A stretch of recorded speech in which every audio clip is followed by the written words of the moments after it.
A wealthy toy company owner is on a quest to find the perfect doll, one he plans to make the mother of his son. The story is set in 1961, when the one-word toy company is thriving in the small town of Natchez, Mississippi. It is here that Miss Kobe Dellum arrives for an interview with Mr. Samuel Van Wert. During their conversation, Van Wert reveals that he has a special fondness for dolls, viewing them as the embodiment of purity and innocence. However, Kobe questions this perspective, suggesting that God would likely favor people over dolls. Impressed by her independent thinking, Van Wert ultimately decides that she is not a good fit for his company, despite her impressive qualifications. Following the interview, the director's assistant, a man named Eustace, suddenly grabs Kobe and sedates her. When she awakens, she finds herself surrounded by mannequins in a large dollhouse designed by Van Wert himself. Soon, she learns that over the next 7 days, she will be forced to participate in a bizarre competition. Kobe tries to politely refuse and leave, but her protests are ignored. The silent Eustace blocks her path,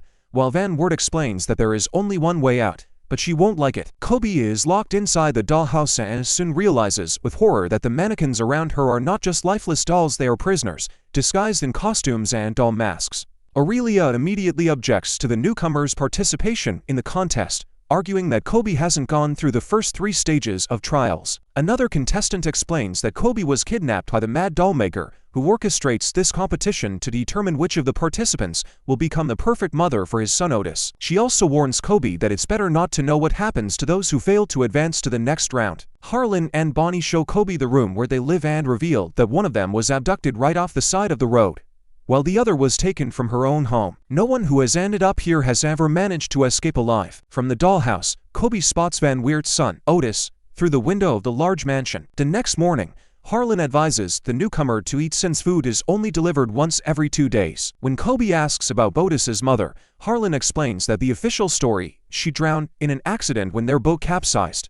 However, everyone knows the real truth. Van Wert's wife had an affair, and when her husband caught them, he ordered Eustace to throw both of them into an old dried-up well. For the contest, Kobe chooses a clown costume and is instructed not to move until spoken to. Soon after, the master arrives at the dollhouse with his spoiled son, who is displeased upon seeing the newcomer in her clown outfit. Van Wert leaves on business and Otis, expressing his dislike for clowns, threatens Kobe, saying that Eustace will throw her out by the end of the day. In response, Kobe offers to show him a trick and unexpectedly moves a tow fire truck with her mind, surprising Otis. Impressed, he demands she do it again, reminding her that he is the master's son. Assessing his character, Kobe decides to comply. When the contestants are alone, Aurelia asks Kobe about the trick, and Kobe explains that her uncle was a magician. Aurelia, however, doesn't believe her and insists that she will win the contest, seeing it not as a chance to be Otis's mother, but as a way to escape this place. At that moment, the bell rings in the dollhouse,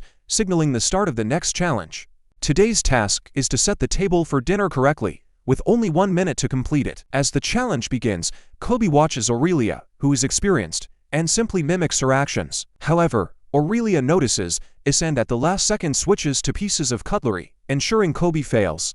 During the inspection, Van Wert praises Aurelia for her work and hands out penalties to the others. The maximum penalty doesn't go to Kobe, but to the girl in the bride's costume. Wasting no time, Eustace shocks her with a taser and carries her off to the old dried-up well. Aurelia, turning to Kobe, assures her that she won't last long here and that no magical tricks will save her, even if she impresses the master's son. The next day, Kobe spends time with Otis and confides in him that her abilities are a gift she has always hidden from her deeply religious family. One day, Kobe ran away from home to find true freedom. She also tells Otis that they are alike in many ways. He is different too, playing with dolls and not attending school. Otis admits that he did go to school, but his classmates bullied him, and teachers scolded him for his aggressive behavior. He confesses that he truly wants Kobe to be his new mother. Kobe responds that she can only be a good mother if she is happy, and happiness for her means freedom for the other contestants. She asks Otis to talk to his father about letting them go. Otis goes to his father, who at that moment is on the phone,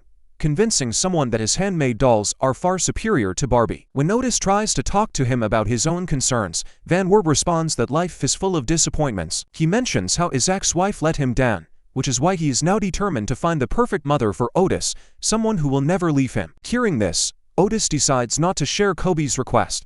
The next day, the remaining contestants face a new challenge. They are tasked with not only ironing and folding shirts neatly, but also creating a special ironing spray using the provided ingredients.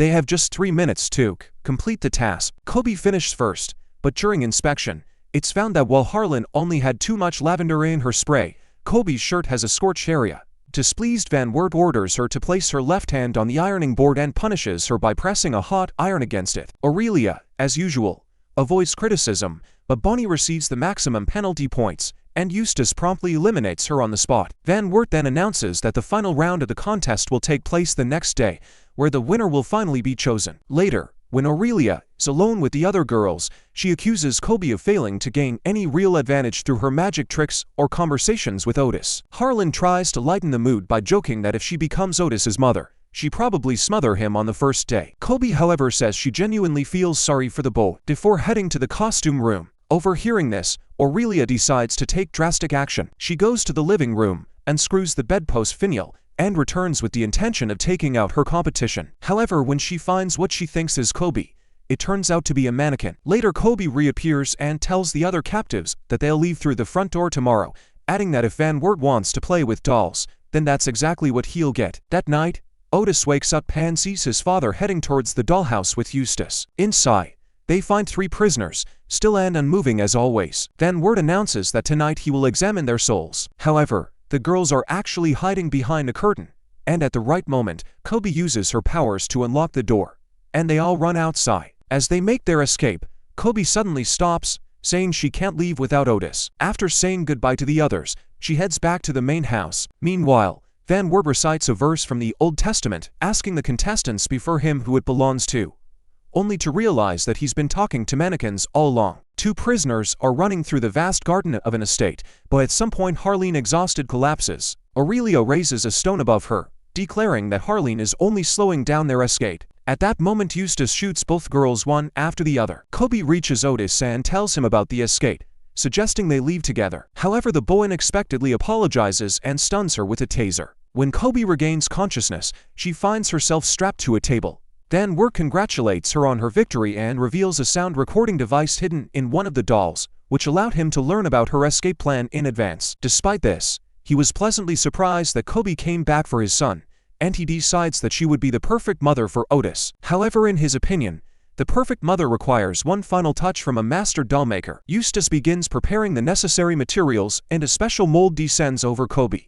Time passes. Van Wert now lives with his son and Kobe, who looks like a real doll, her body covered in flexible plastic. But one day, during a tea party, 2 women arrive at the house. They first immobilize Van Wert and Eustace, then free Kobe from her plastic prison, explaining that they tracked her down using spales, as she is one of them. Otis, begging not to be left alone, reminds Kobe that she promised to be his mother. Moved by this, she decides to take him with her while one of the women sets fire to the immobilized Van Wert and Eustace in their dollhouse. Soon after, Kobe brings Otis to a school for witches and offers him the chance to choose a new name. The boy decides to call himself Spaulding and immediately meets a girl his age named Myrtle, who declares that she will one day be in charge of the school. And with that, the story concludes.